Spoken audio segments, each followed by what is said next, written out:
Itema ai sanado thamamaga sen khardi lore awat pakharado aikhoi ichal luhong manang naba loge su hairam kaino nangi marup amana pini hai daina aduga kaidabagi sanado mu thanamino kayano sibo lupa lising humdrani masu matang ama sadra male luhong manang naba khara pirakane budi aingonda haire tawbo budi nupa mayumdagi phiro leinaba lupa lising kun budi ngasi nungni ni sigi manungda thila ani ye Tema aikhoi si hauji phaugi di kya mu wat khine sana saman phiron kolik makup mata kharaga leibaga kariga lupa lak ama khare hena di wat kadaba male adubudi yani dei tema aina phanabul oisinge inama sana dudi macham tang hapirasu yani da tamoda mu wana na bani aikhoi gi leite na ne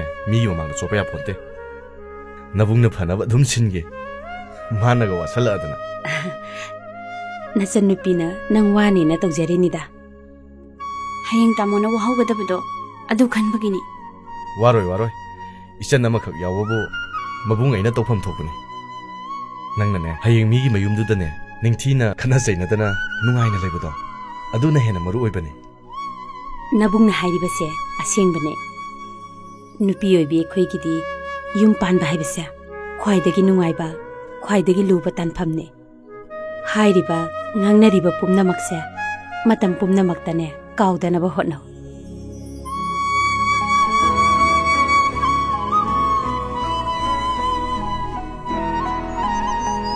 Liza mafam se yeng badam phasai ko phajabani aigi lohong bisi awra hallo ko na aisu maitai gi lohong mate khoi adu ure adabu aseng manipur gi maitai lohong mate udre adu handa udora sidi akhoi agi lohong baga mafam sigi lohong baga yam khetnai ha akhoi ka sagi lohong bada dinya nupa nupi ani do sofa da punna faminar ga lei hukne aduga manipur da di tongan phame haina ta kaino haisibo nupa nupi ani do sofa da punna faminar lei hukte ba haima yam yengni akhoi sida di adumai tawdi aikhoi di maitai na haise ba khaktane le cha cha di yam ole da mafam do gi chatna biga yam naksin nai fije chakchai tha yam khena re kana khangam pono da nang su swai de sup le di akhoi gi chatna bi aseng bu da onchen khibra su akhoi ta mo sam phabani akhoi babung gi anaba akhoi gi jaba thakpa laik lai su sing se mana hon na bangak tane ma le ramdredi akhoi imung se yam waram gani nakhoi ta mo mathang na honari ro mayam se mane aigi bungam leirambado leikidri ina mam leirishe magi nupin macha nupi ni bisu hondo om makhoi ge warpa laga supumba khoi tamana pu bangak tane makhoi kan mata khoi tamo se nupi thiu halu yadre as khangde da mai wakhan se aidi nakhoi mungi leiriba mi singi nuksinaba mirak mi chinthidana loinaba mayam se am pamse aikhoi gi di yum amaga khul thangna badawna yam hangoi na loine imana lira powari pombado loi chume kaino nang sida dum ne theni kaino adu bu yaga trane yana ba aina loi sila loi kaino nang lo ngradi imung si so mu chi horani ko adu ki khan badane ayam nuwaite haidana bu kamdawruni masisu thaibangi chatna bin kakpe adraba ahoy adu masu khandoi noi tamo bidu nuksina baga leitro leirami akhoi la kaide ma khangnarami akhoi yam nangba awat pa miyam sida nupi du sita la bagai atopom de sida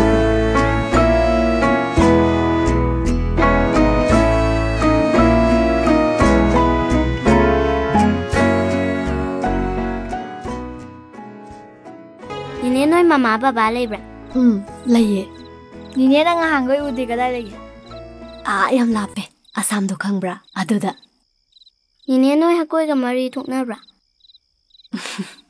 thukna ye nine nang khoi pongdongi mama mani ko mane ado ke dorage nine nang manuk sibra kaigino Sum nuksibra hayoba. Kaidaubay nuksiroidono? Ado nang ma nuksirise. Ako'y ginuksinaba asumbura.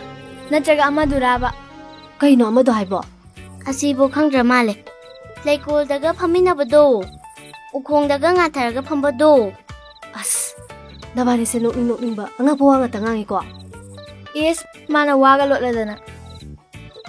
Nina na ako'y sida sum leiroko. Ako'y nina da luhonggardi. Ako'y sanamina na ba? Ako'y laik takmina baga namta leitrebo ko.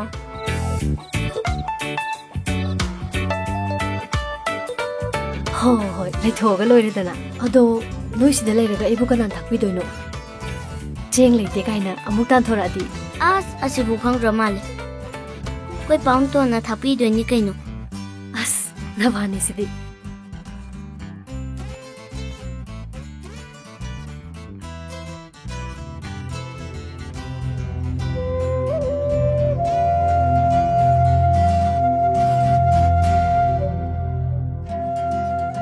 Inama, kaigino mana mapamsida ayuk khudingi dum yengise. ꯃꯐꯝꯁꯦ ꯆꯍꯤ 4-5ꯒꯤ ꯃꯃꯥꯡꯗ ꯑꯩꯈꯣꯏꯒꯤ ꯑꯣꯏꯔꯝꯃꯤ ꯍꯧꯖꯤꯛꯇꯤ ꯑꯣꯏꯗ꯭ꯔꯦ ꯃꯗꯨꯒꯤ ꯃꯉꯥꯟꯗꯨꯅꯤ ꯃꯥꯅ ꯃꯪꯂꯤꯕꯁꯦ ꯍꯧꯖꯤꯛꯇꯤ ꯀꯅꯥꯒꯤ ꯑꯣꯏꯈ꯭ꯔꯒꯦ ꯍꯧꯖꯤꯛꯇꯤ ꯄꯨꯝꯅꯃꯛ ꯃꯤꯒꯤ ꯑꯣꯏꯈ꯭ꯔꯦ ꯀꯔꯝꯅ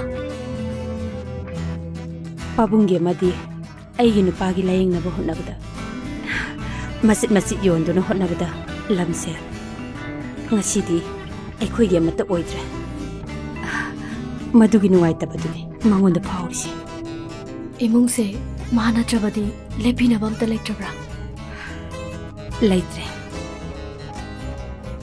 ꯃꯇꯝ ꯑꯃꯗꯗꯤ ꯂꯧ ꯑꯁꯤꯗꯒꯤ ꯂꯥꯛꯄ ꯁꯦꯟꯊꯣꯛ ꯈꯛꯇꯅ ꯆꯍꯤ ꯆꯨꯞꯄ ꯀꯔꯤꯁꯨ ꯁꯨꯗ꯭ꯔꯕꯁꯨ ꯆꯥꯕ ꯀꯣꯟꯅꯔꯝꯃꯤ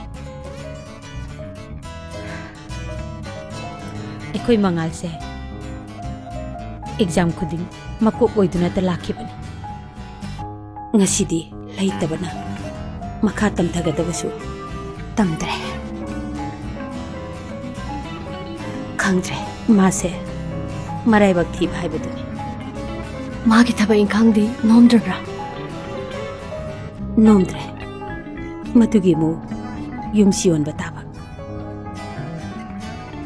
ꯃꯍꯥꯛꯇꯅ ꯌꯦꯡꯁꯤꯟ ꯈꯣꯠꯆꯤꯟꯕꯁꯨ ꯉꯝꯗꯕꯅꯤꯅ ꯉꯝꯅꯕ ꯍꯣꯠꯅꯕꯗ ꯀꯌꯥꯗꯤ ꯋꯥꯔꯦ ꯏꯅꯝꯃ ꯅꯣꯡꯃꯗꯤ ꯅꯨꯡꯉꯥꯏꯖꯔꯛꯈꯤꯅꯤꯗ ꯍꯣꯏ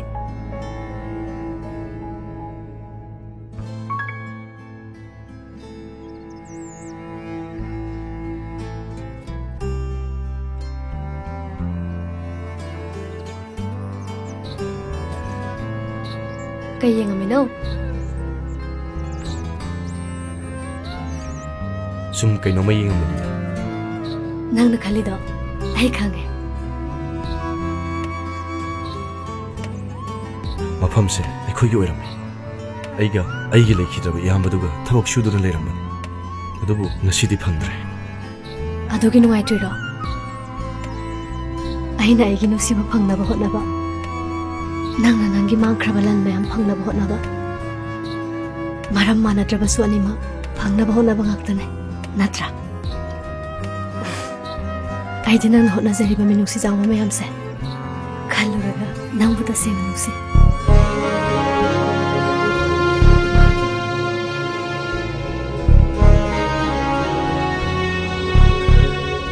ꯑꯩꯅ ꯈꯟꯖꯔꯤꯕ ꯃꯍꯥꯛꯇꯨꯁꯨ ꯅꯪꯒꯨꯝꯕ ꯑꯣꯏꯔꯝꯂꯕꯗꯤ ꯀꯌꯥꯗ ꯅꯨꯡꯉꯥꯏꯖꯔꯝꯒꯗꯕ ꯑꯩꯅ ꯅꯪꯒꯤ ꯅꯨꯡꯁꯤꯕ ꯁꯣꯏꯗꯅ ꯊꯨꯡꯅꯍꯟꯒꯅꯤ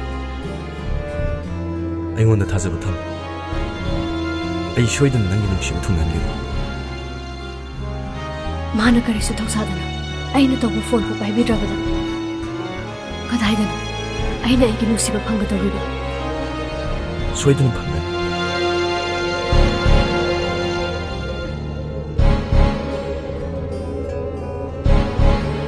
ꯀꯩꯒꯤꯅꯣ ꯑꯗꯩ ꯃꯨꯟꯅ ꯌꯦꯡꯉꯤꯗꯦ ꯅꯪꯅ ꯉꯁꯤ ꯐꯅꯦꯛ ꯁꯦꯠꯄꯁꯦ ꯌꯥꯝ ꯄꯛꯆꯩ ꯑꯁꯦꯡꯕ ꯃꯩꯇꯩ ꯅꯨꯄꯤ ꯃꯥꯜꯂꯦ ꯑꯁꯦꯡꯕꯩ ꯄꯛꯆꯕ꯭ꯔꯅꯦ ꯄꯛꯆꯩ ꯌꯦꯡꯉꯤ ꯃꯈꯩ ꯄꯦꯟꯕ ꯅꯥꯏꯗꯦ ꯌꯥꯝ ꯐꯖꯩ ꯀꯦꯕ ꯋꯥꯔꯤꯗꯣ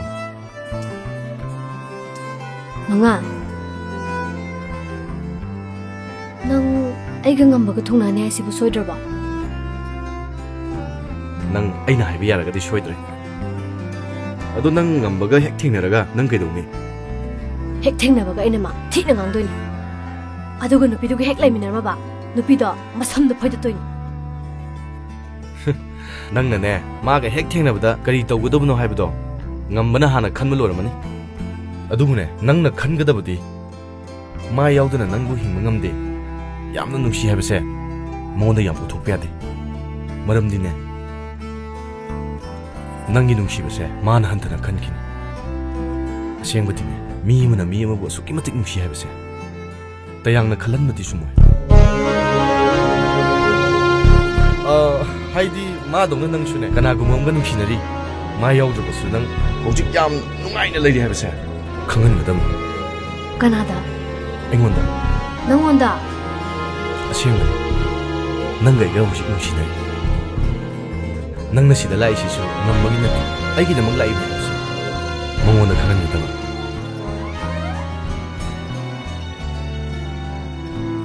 Hoy nangna hairi idea duna fare. Aduna ibani na tawdaba thabakse hana ne plan tawba mathau tai.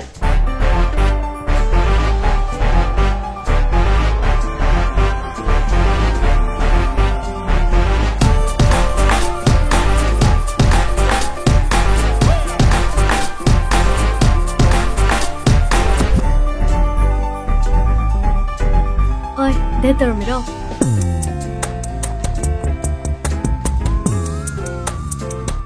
Songkana.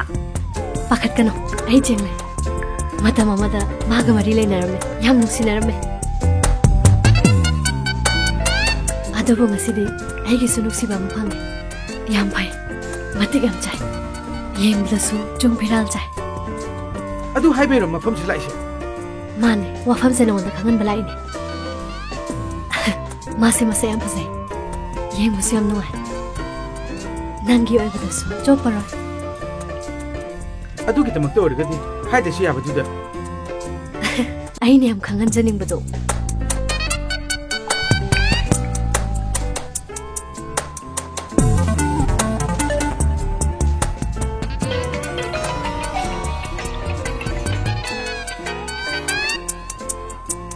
Hello? Nangi acting do yam henmale. Yare yare bab lao. Tham ai boyfriend lai, ai chalo ki. Best of luck. Asmaina aseng bam khangadi wakhal siangi dana. As adi pa he pakhat ule. Se moise ai to ge.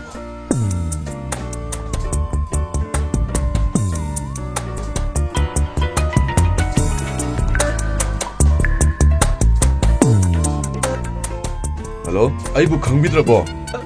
Kana? Ai nanga zaminariba nupidugi mapane. Ha? Kai takpi ke damno? Get me agi mafam jidala tholo. Nanga warim sagadaba malai. Kari adu balai dibagi. Amuktane thokto tholo. Adugane isa nupidadi ne. Haidokpa yadeko. Nanga ne maga luhongbagi maramdane ipana kariguma khara haige tawwa. Yani yani ai thokcharake lakcharake. Kanano telephone tawridubo. Kana sunateda. Ai imanaba. Nang atang lermko. Ai asibukto thoge. Mai chanadi. Ado kuira kanu ko. Kuira.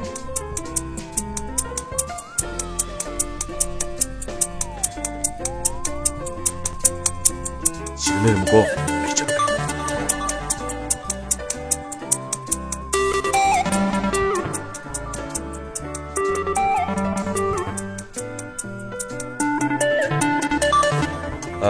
Kana ngairamino? Kanano sinamo? Sakasila. Ai dishi Imphal East. Ha. Isa pakhang ne. Disi Imphal East. Ha. Kana thiri ino mafam sitadi. Yung palminaba yaba sum life partner haitare. Ai tomdan hichalina oni shude. Do khangnabuda kaible bibro. Ha, yum pandri ba. Akai bidi lekte. matangdi chadabadu aigisu amadi adu oiragana phone number do logjaba yagadro hairake 8794262518 yam nungai jare adudi ai yum yor kandane paw mu phorke se mai de kenom pai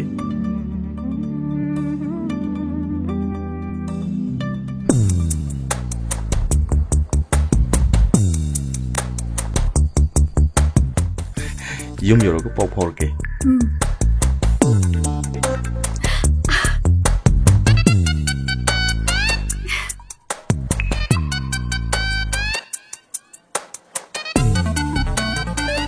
Hoji kitu kana no.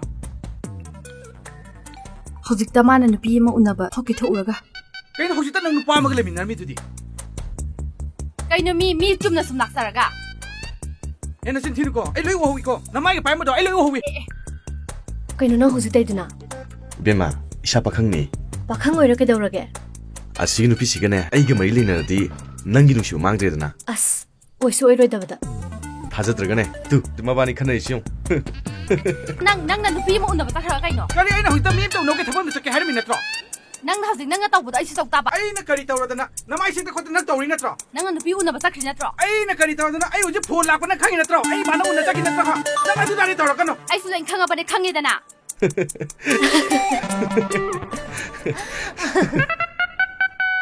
aidi nang sai tawdu khalluraga sum nokninge yamana bu tawina aidi nupi duga nang hana khangnai boiningure nang na igidam pangbiriba aigidam ta sam khanbirise aina nang kamai kaldoino ai dine haigi duni nangi ne hek ngam phom mating pangni aina mafam sigi mi singbu yam lana khaluba aigi wa khalalame nangna ne ai bu aseng marup amane na yengliba mieng do aina nangbu thagasari adu punamakse nongmadi kawkhini ko kaidawai kawdoiba aidi su kaw kawroi nangi thamoina ne khanjari ba misak to loina khiba mikup tagidi nang ai bu soidina kawkhini ma gaiga lainaba mariga nang gaiga lainariba mariga kaisu khetnaba laite haujikti masu nangsu aigi marup ngaktane nangse wa ngangbu yam hai nangi mongse aina ahanba thena khiba mong duga yam khenare adodi nangna sum khanba oiramganiye aina ne nangi damakta nupa dugi poram anoba am tamigani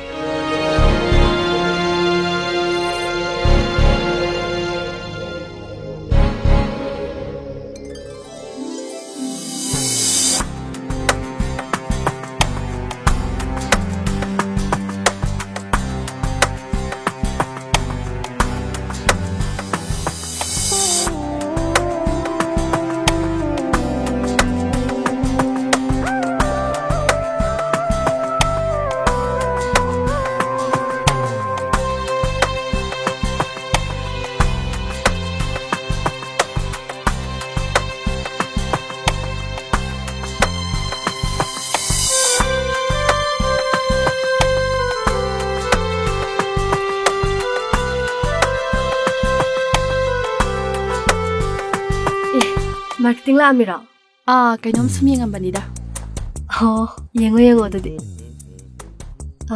nungai ko Nungai. nungai sido punsin natra daleng just law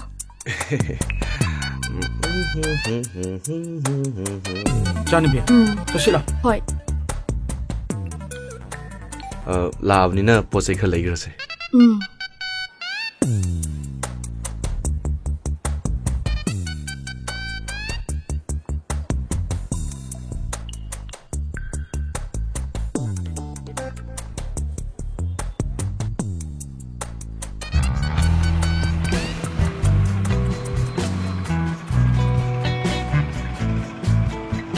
Tao, anh sai rằng tôi làm, anh chống người.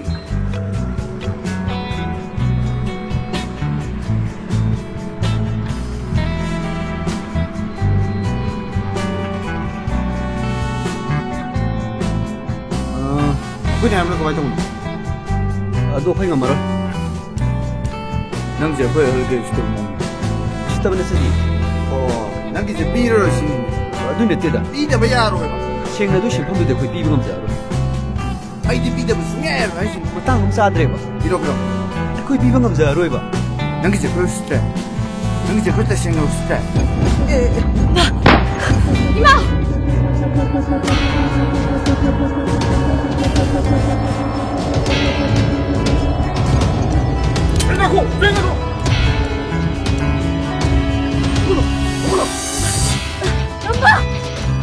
자, 너무 야해. 많이 너무 야해. 자.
ꯑꯩꯗꯤ ꯅꯪꯁꯦ ꯌꯥꯝ ꯁꯤꯡꯕ ꯃꯤꯅꯦ ꯂꯩꯕꯅꯤ ꯑꯗꯨꯒ ꯅꯪꯗꯤ ꯌꯥꯝ ꯄꯪꯕ ꯃꯤ ꯑꯣꯏ ꯂꯩꯔꯝꯃꯤ ꯑꯩꯒꯤꯗꯤ ꯁꯤ ꯉꯥꯛꯇꯅꯤ ꯑꯩꯒꯤꯗꯤ ꯁꯤ ꯉꯥꯛꯇꯅꯤ ꯅꯠꯇꯦ ꯅꯪꯅ ꯉꯥꯛꯇꯪꯗꯨꯗ ꯈꯜꯂꯤꯗꯣ ꯀꯩꯅꯣꯕ ꯅꯊ꯭ꯋꯥꯏꯗꯣ ꯈꯨꯕꯥꯛꯇ ꯍꯥꯞꯄꯩ ꯀꯩ ꯃꯊꯧ ꯇꯥꯒꯦꯕ ꯅꯪꯉꯣꯟꯗ ꯐꯠꯇꯪꯗ ꯊꯣꯛꯑꯗꯤ ꯀꯃꯥꯏ ꯇꯧꯅꯤ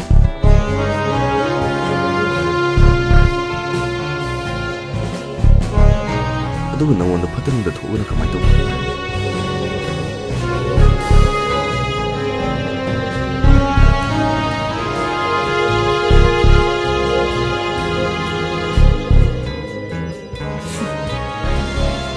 ꯅꯪꯁꯦ ꯑꯩꯒꯤ ꯌꯥꯝ ꯈꯟꯕꯤꯀꯣ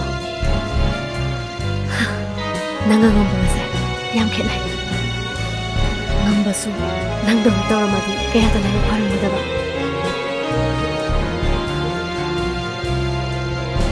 ꯃꯥꯗꯤ ꯅꯨꯡꯁꯤꯕꯒꯤ ꯃꯔꯤꯁꯦ ꯈꯪꯕ ꯉꯝꯗꯦ ꯑꯗꯨꯒ ꯅꯪꯗꯤ ꯑꯇꯣꯞꯄꯒꯤ ꯂꯩꯅꯔꯤꯕ ꯅꯨꯡꯁꯤ ꯃꯔꯤꯁꯦ ꯀꯌꯥꯗ ꯈꯪꯕꯤꯔꯝꯃꯤꯕ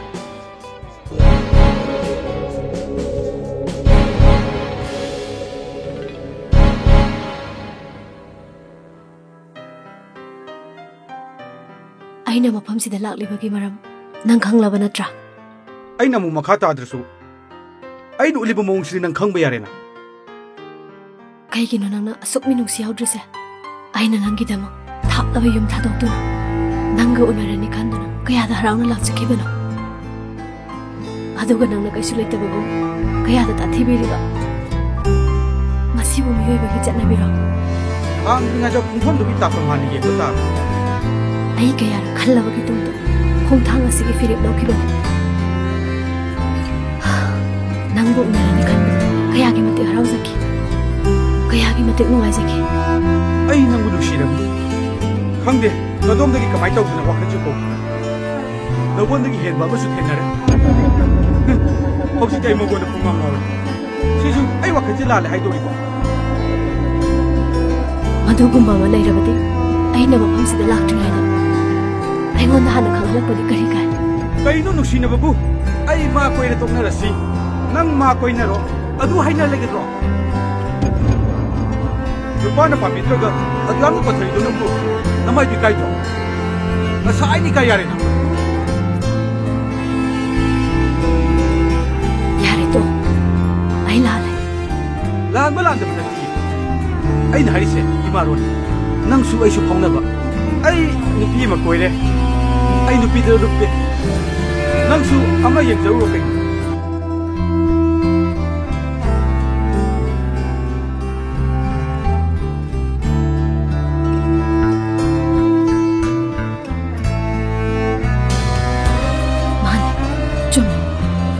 Aina lang mo ulit.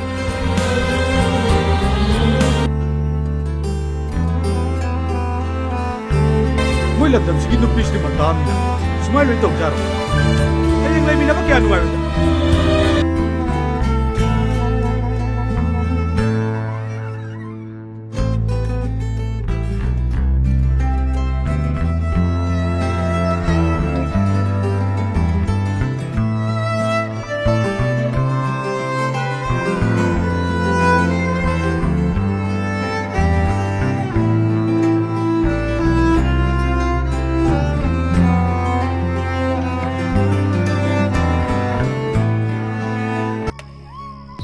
Nang mo kaitorage, masangam drabo. Kasi daw de. Yam nungay drabo. Yam henjan na so kanjali mo de. Karambo tamoy na bunong ay doon. Marang mo, nang naloy na makhanga ba na tra? Hoy, adubo di sume. Adubo pangini, pamini hay doon na so. Mido na pirak drabo da, kaitoroni. Mga, ay simuhing mo na paribra. Matraga na sikhi ba na chumadra ai di ikai khangdabi ni ikai khangdabi jinglai nang chiki ba yaro ai gi ngau ngau na nungsi ba kaino khangani lai jaramba apang ma thamoi sibu nang na khangau do mi ku ba da budokhi ba natra marup amu oina ai gi khongkhong kudem ba ai lale nang na kada bai lan do yo nungsi ba bu tang pi khibu na oi bara anong ino sagatuna pamjariba ngaujariba kanami aningba apamsu phangan ba yaina handaki ba poside ai thiduna hangada mal nang na mi amu nungsiba khangdi nang thamoi kai halle na khalibada kanagumba manasu nang nungsiba khangdi thamoi pan ne na khalangi su chum thongdoksina thamoi kai haudoise miyo ma khaknate kanagumba amasune habase nang khangpham toi aigise nang bu themdana nang mai kai hong mai sunate thasabana thalaba tai mangside thasaba bu manglaba kadai aina lawgado ba place amutang yengkhibada koktagi na khong phawba tuzuna nang thorpo wangangna ngawali bisina kari masidasu thajaba ngamsura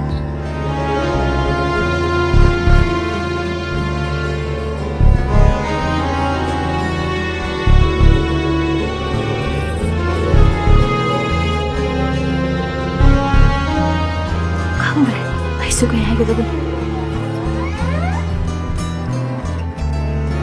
mana pamjari ba lan thung mari le na nong na ngau na aina la lo sin thege tu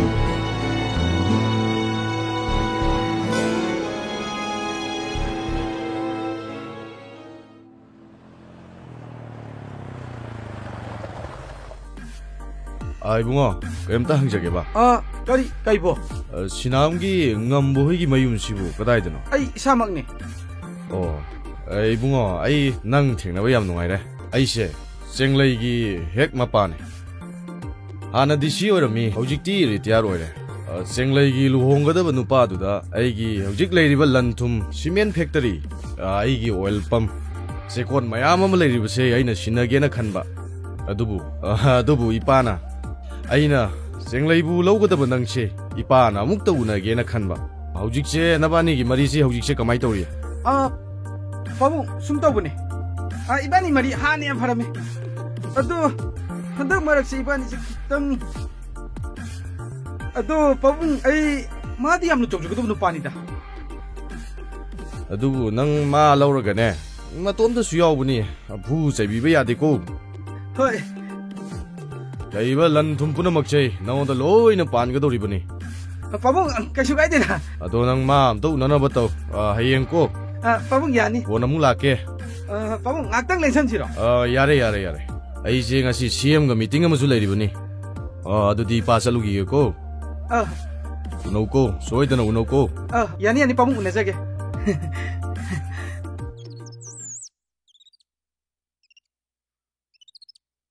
생래 ꯑꯩ ꯅꯉꯣꯟꯗ ꯌꯥꯝ ꯁꯣꯏꯈ꯭ꯔꯦ ꯍꯥꯏꯔꯣꯏꯗꯕ ꯉꯥꯡꯂꯣꯏꯗꯕ ꯀꯌꯥ ꯑꯃ ꯉꯥꯡꯈ꯭ꯔꯦ ꯑꯩ ꯉꯁꯤꯗꯤ ꯅꯤꯡꯉꯝꯂꯛꯇ꯭ꯔꯦ ꯉꯁꯤꯗꯤꯅꯦ ꯅꯪꯅ ꯑꯃꯨꯛꯇꯪ ꯉꯥꯛꯄꯤꯌꯨ ꯍꯥꯏꯗꯨꯅ ꯍꯥꯏꯖꯕ ꯂꯥꯛꯄꯅꯤ नुपा अमना नुपी अमदा अदुमना लाले हाइजगदब नते नुपीदी अपंगबिनी असोनबिनी करिगुंबा अमा हाइबदा यादबा इंदबा यारबसु नखाना नमदनु थमदबा होनागदबने ꯑꯩꯕꯨ ꯑꯃꯨꯛ ꯏꯀꯥꯏꯕ ꯄꯤꯔꯅꯨ ꯑꯩ ꯅꯪꯕꯨ ꯊꯃꯣꯏ ꯁꯦꯡꯅ ꯅꯨꯡꯁꯤ ꯁꯦ ꯅꯪ ꯑꯃꯨꯛꯇꯗꯤ ꯉꯥꯛꯄꯤꯔꯦ ꯍꯥꯏꯌꯨꯕ हाइगदबा लोइरबा ꯁꯦꯡꯂꯦ ꯑꯩꯅ ꯅꯪꯒꯤ ꯆꯝꯂꯕ ꯊꯃꯣꯏꯕꯨ ꯃꯌꯦꯛ ꯁꯦꯡꯅ ꯎꯕ ꯉꯝꯈꯤꯗ꯭ꯔꯦ ꯑꯩꯁꯦ ꯀꯌꯥꯗ ꯄꯪꯈ꯭ꯔꯕ ꯃꯤꯅꯣ ꯑꯩ ꯅꯪꯒ ꯀꯥꯏꯅꯕ ꯂꯥꯞꯅꯕ ꯉꯝꯂꯣꯏ ꯑꯩꯕꯨ ꯑꯃꯨꯛ ꯋꯥꯍꯜꯂꯒꯅꯨ ꯂꯩꯔꯝꯃꯦ ꯑꯩꯒꯤꯁꯨ ꯑꯩꯅ ꯌꯥꯝ ꯅꯨꯡꯁꯤꯖꯕ ꯌꯥꯝ ꯈꯟꯖꯕ ꯀꯅꯥꯒꯨꯝꯕ ꯑꯃ ꯑꯗꯨꯒꯨꯝꯕ ꯃꯤꯁꯛꯇꯣ ꯉꯁꯤꯗꯤ ꯃꯥꯡꯈ꯭ꯔꯦ ꯑꯩ ꯀꯥꯎꯈ꯭ꯔꯦ ꯃꯗꯨ ꯑꯣꯏꯕ ꯌꯥꯔꯣꯏ ꯑꯩ ꯈꯪꯉꯤ ꯅꯪꯅ ꯃꯉꯥꯟꯕꯨ ꯅꯨꯡꯁꯤ ꯑꯩꯒꯤ ꯑꯁꯣꯏꯕꯗ ꯈꯨꯗꯣꯡꯆꯥꯕ ꯂꯧꯗꯨꯅ ꯑꯗꯣ ꯃꯁꯤ ꯑꯃꯗꯤ ꯈꯪꯉꯨ ꯅꯨꯄꯤ ꯀꯌꯥꯕꯨ ꯁꯥꯟꯅꯄꯣꯠꯅꯦ ꯈꯟꯗꯨꯅ ꯂꯟ ꯊꯨꯝ ꯈꯔꯒꯤꯗꯃꯛꯇ ꯃꯥꯅ ꯃꯥꯡꯍꯟꯈꯤꯕ ꯀꯌꯥ ꯅꯨꯄꯤ ꯀꯌꯥꯗꯤ ꯁꯨꯔꯦ ꯃꯈꯣꯏꯁꯤꯡ ꯑꯗꯨꯕꯨ ꯄꯦꯜꯂꯛꯇꯅ ꯉꯁꯤꯗꯤ ꯅꯈꯣꯏꯅ ꯑꯣꯟꯁꯜꯂꯛꯑꯕꯅꯤ ꯑꯩꯒꯤ ꯆꯤꯟꯁꯤꯅ ꯃꯥꯒꯤ ꯃꯕꯨ ꯄꯟꯅꯤꯡꯉꯤ ꯑꯩ ꯌꯥꯝ ꯇꯨꯀꯠꯆꯩ ꯑꯗꯨꯕꯨ ꯀꯝꯗꯧꯔꯨꯅꯤ ꯑꯩꯗꯤ ꯃꯉꯣꯟꯗ ꯊꯃꯣꯏꯁꯤꯗꯤ ꯄꯤꯈ꯭ꯔꯦ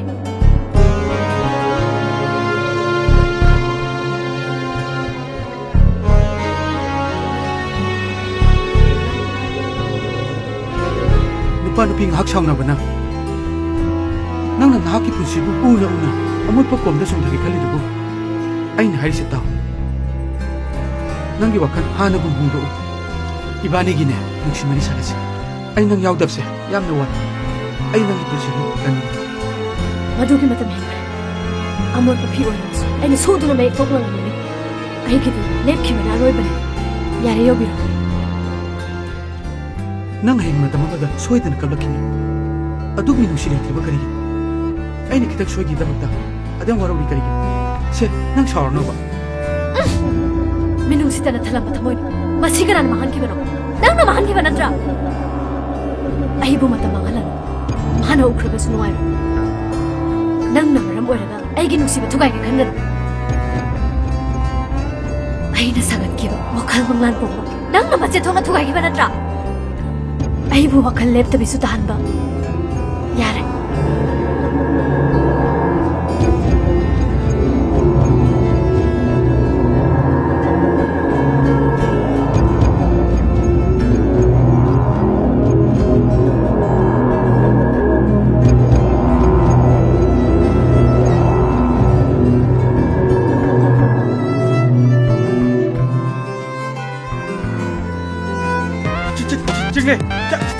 Janabi, nang kali dah. Tu, ay pabida begini, sahaja sakit.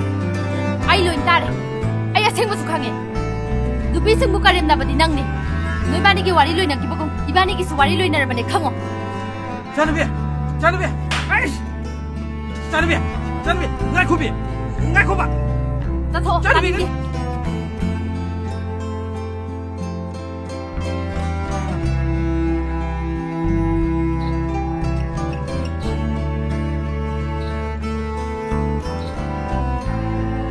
Kaino ngasidi ai changam pulam ta kogdina uhodre phiga yamna loisali dubo karai chatoino yumda karigi maram chadana migi mayimda sum laisan basisu achamba khongthang oiroi sum khalaba kaino nangna mafam sida leibada kanana kari hairage nang aikhoida leibusu yam nungai trabo nungai aduga kadbai chatoiba ai amana khoida sum laisan bai base ꯅꯪꯁꯨ ꯄꯥꯈꯪꯅꯦ ꯍꯌꯦꯡ ꯅꯉꯣꯟꯗ ꯑꯀꯥꯏꯕ ꯀꯌꯥ ꯑꯃ ꯂꯥꯛꯄ ꯌꯥꯏ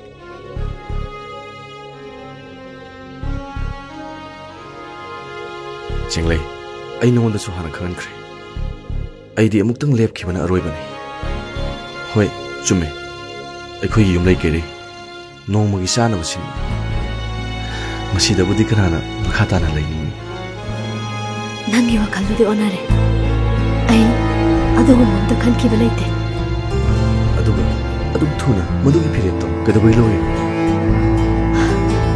ꯃꯉꯥꯜ ꯑꯩꯁꯨ ꯏꯟꯈꯠꯂꯛꯄꯒꯤ ꯄꯨꯛꯅꯤꯡ ꯏꯔꯥꯡ ꯐꯥꯊꯗꯨꯅ ꯊꯃꯣꯏ ꯑꯃꯒꯤ ꯋꯥꯍꯪꯒꯤ ꯄꯥꯎꯈꯨꯝ ꯄꯤꯅꯤꯡꯈꯤꯕꯅꯦ ꯑꯩꯁꯨ ꯅꯨꯡꯁꯤꯕ ꯈꯪꯉꯤ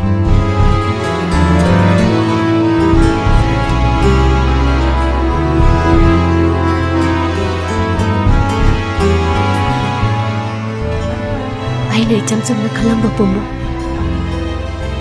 ꯅꯪꯅ ꯍꯦꯛ ꯋꯥꯍꯪ ꯀꯌꯥꯅ ꯊꯜꯍꯜꯂꯤ ꯃꯗꯨꯒꯤꯁꯨ ꯃꯊꯛꯇ ꯅꯨꯡꯁꯤꯕ ꯈꯪꯗꯕꯤꯁꯨ ꯇꯥꯍꯜꯂꯤ ꯑꯩꯗꯤ ꯑꯩꯒꯤ ꯅꯨꯡꯁꯤꯕꯅ ꯊꯧꯁꯥꯕꯤꯗ꯭ꯔꯕ ꯄꯨꯟꯁꯤꯒꯤ ꯅꯤꯡꯕ ꯊꯨꯡꯂꯔꯣꯏꯗꯕ ꯃꯄꯣꯛꯅꯤ ꯑꯩꯅ ꯍꯥꯏꯖꯔꯤꯕꯁꯦ ꯅꯪ ꯌꯥꯕꯤꯌꯨ ꯅꯪ ꯃꯐꯝꯁꯤ ꯊꯥꯗꯣꯛꯇꯨꯅ ꯆꯠꯈꯤꯕ ꯀꯩꯗꯧꯕꯒꯤ ꯅꯪꯒꯤ ꯅꯤꯡꯕ ꯊꯨꯡꯉꯣꯏꯗꯣꯏꯅꯣ ꯑꯩꯅ ꯁꯣꯏꯗꯅ ꯅꯪꯒꯤ ꯅꯤꯡꯕ ꯊꯨꯡꯍꯟꯒꯅꯤ ꯅꯪꯒꯤ ꯁꯖꯤ ꯃꯤꯇꯥ ꯃꯥꯟꯕꯤ ꯃꯛꯇ꯭ꯔꯕ ꯊꯃꯣꯏꯗꯨꯅ ꯃꯥꯅꯅꯦ ꯅꯪꯕꯨ ꯁꯣꯏꯗꯅ ꯅꯨꯡꯁꯤꯔꯝꯒꯅꯤ ꯅꯨꯡꯁꯤꯐꯝꯁꯨ ꯊꯣꯛꯑꯦ ꯅꯪꯒꯤ ꯊꯥꯖꯕꯗꯣ ꯃꯥꯡꯍꯟꯒꯅꯨ ꯅꯪꯒꯤ ꯃꯤꯠꯇꯣ ꯎꯏꯁꯜꯂꯒ ꯀꯅꯥꯒꯤ ꯁꯛꯇꯝ ꯎꯕꯤꯌꯨ ꯅꯪꯒꯤ ꯑꯁꯦꯡꯕ ꯅꯨꯡꯁꯤꯕꯗꯣ ꯁꯣꯏꯗꯅ ꯎꯒꯅꯤ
ꯅꯪꯒꯤ ꯅꯨꯡꯁꯤꯕꯒꯤ ꯁꯛꯇꯝ ꯎꯔꯕ ꯅꯠꯇ꯭ꯔꯥ ꯑꯩꯅ ꯍꯥꯏꯗ꯭ꯔꯥ ꯅꯪꯅ ꯈꯜꯂꯤꯕꯗꯣ ꯑꯗꯨꯃꯥꯏꯅ ꯃꯥꯅꯁꯨ ꯅꯪꯕꯨ ꯈꯟꯖꯔꯤꯕꯅꯤ ꯑꯁꯦꯡꯕ ꯅꯨꯡꯁꯤꯕꯗꯤ ꯃꯥꯡꯕ ꯌꯥꯔꯣꯏ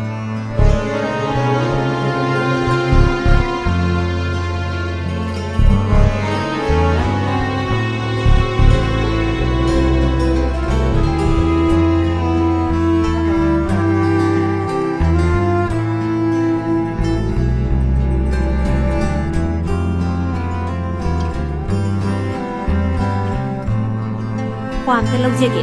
Awian. Dada, kuah sabira mila. Oh. Noi bi mulu ngoro dai ne. Hong do re.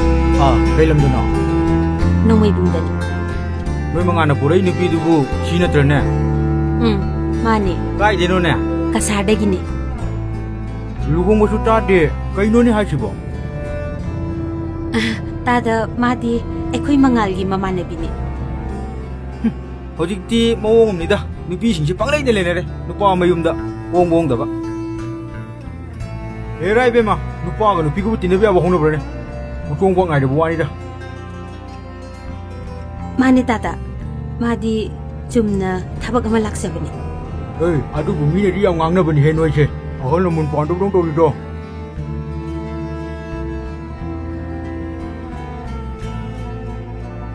Kwas lai re adudi ekhoi amu chacharu khige chalo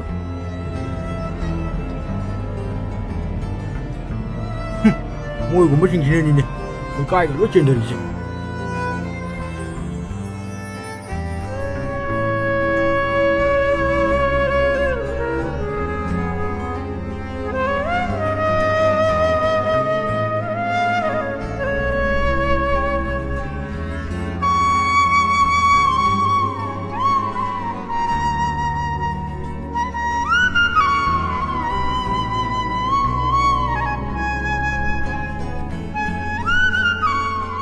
Manga, ngasidi yam nungai.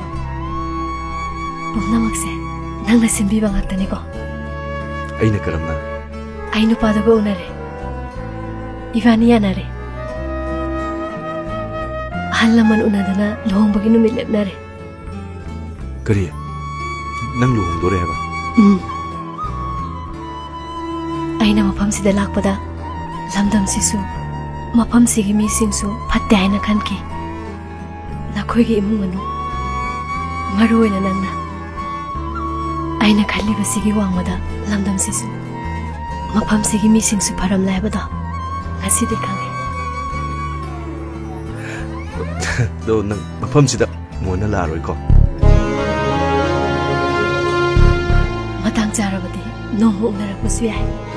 Manga punsi haibase angakpane. Khangaudaba mikup amada ibani thengnaduna marup oiki. Amuksu matamda ibani se amuk kainahandore ko. Masine punsi haibado. Aigi punsigi asengba marup. Aigi kappanokpada mateng pangbiriba. Nangbudi aina mapoksimagi kauru. Nang chatkhraga aidi ningni ningsingbigadra. Ningsingoi.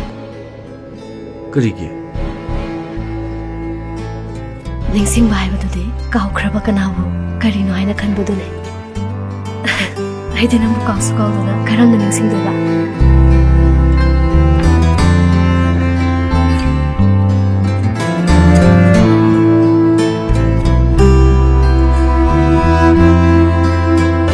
Nang hayang chatkani na haidai.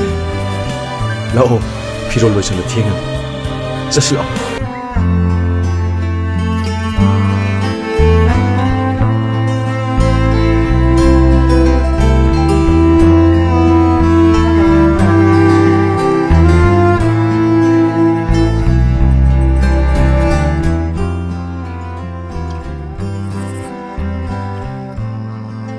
Halo Ima, hakchang kaisu tawdeko.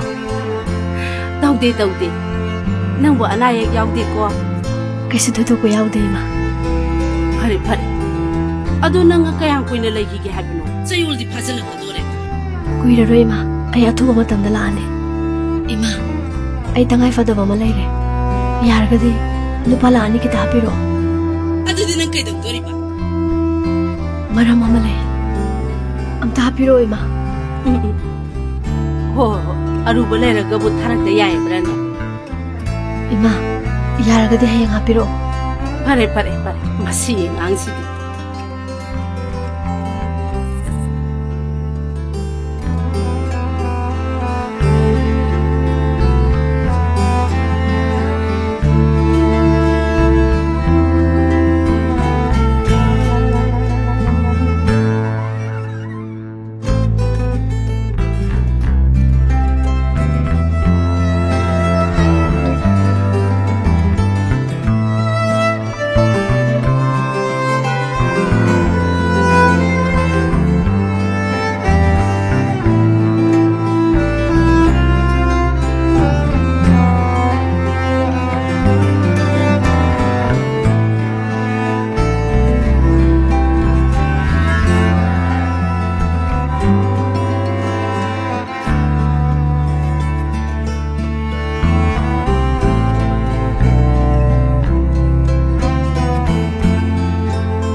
Mama.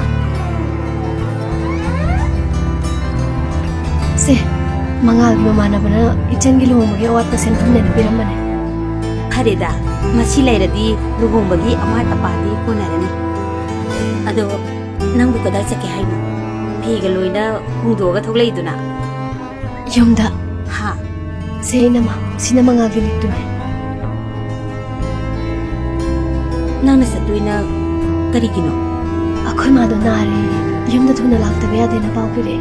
Luhongbasida yauraga hallo haraga. Adubu yumda anaye yaubasisu chattabdi yadaba. Kamai tawne. Inama ichangi luhongbase ain hen yaunimbane. Ado handakti matang ma chadre.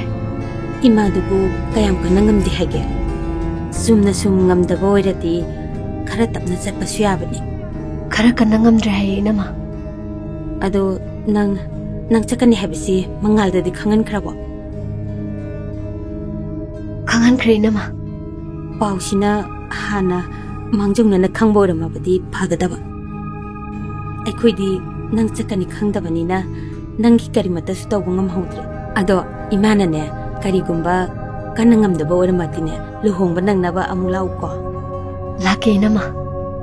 Lao inama thindokpirage.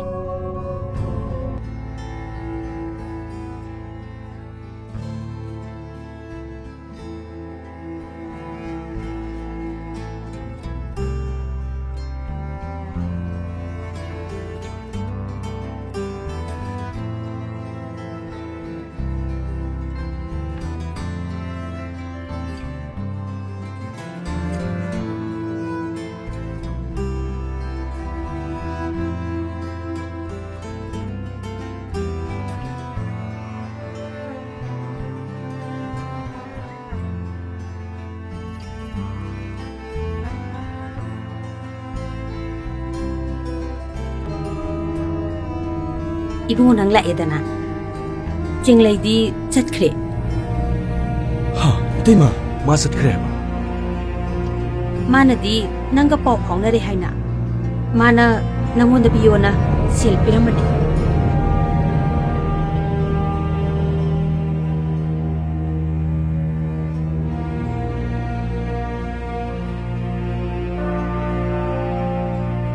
Se Tema, atai di kari haramge. Mana hairamba haibabu makoi imadu nare ngasi maklak tabe yati sini.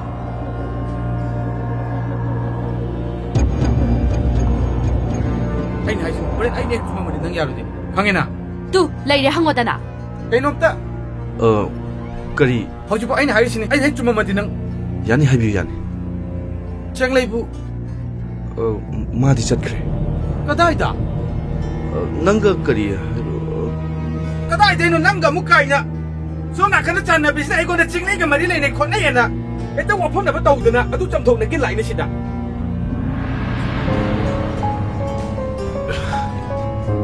hai shibu. Asengbane ibani gi luhongbagi nimit lepdaba. Aduda chengnai gi unaraga asengbadu khangge tawbani.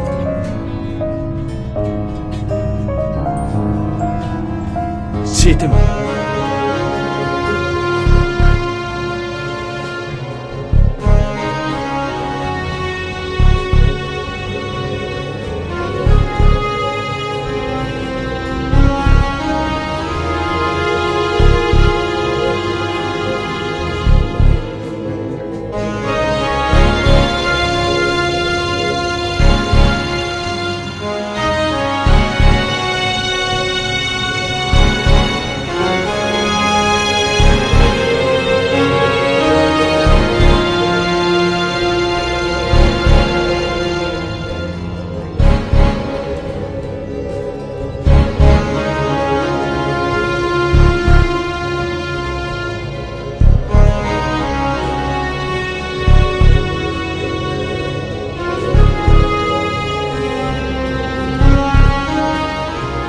Nang chatkhraga aidi ningni ningsingbigadra.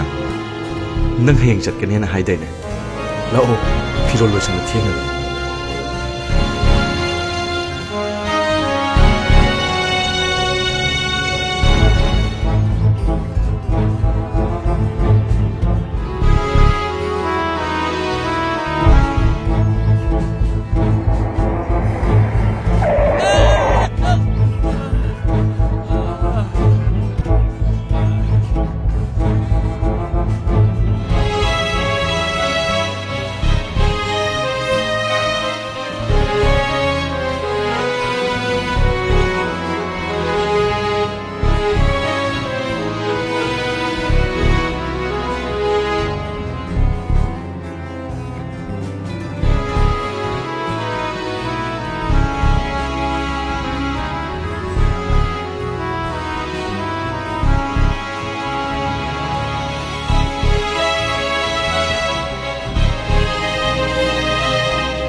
ai nangi pukchel se ngasidi taseng khangi nang na lamdam sigu mi su phai haraga ai ngonda kari minam dun na thaidun chapken khalibu nang na phana ingon minam labusu nangi aseng pukche saji mita man bi mi keng do ai dinam thamoi seng nushi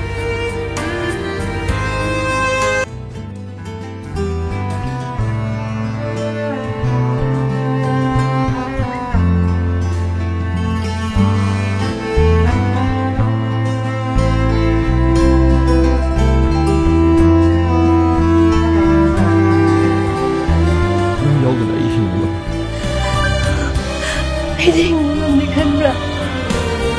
Ay, sila mo siya.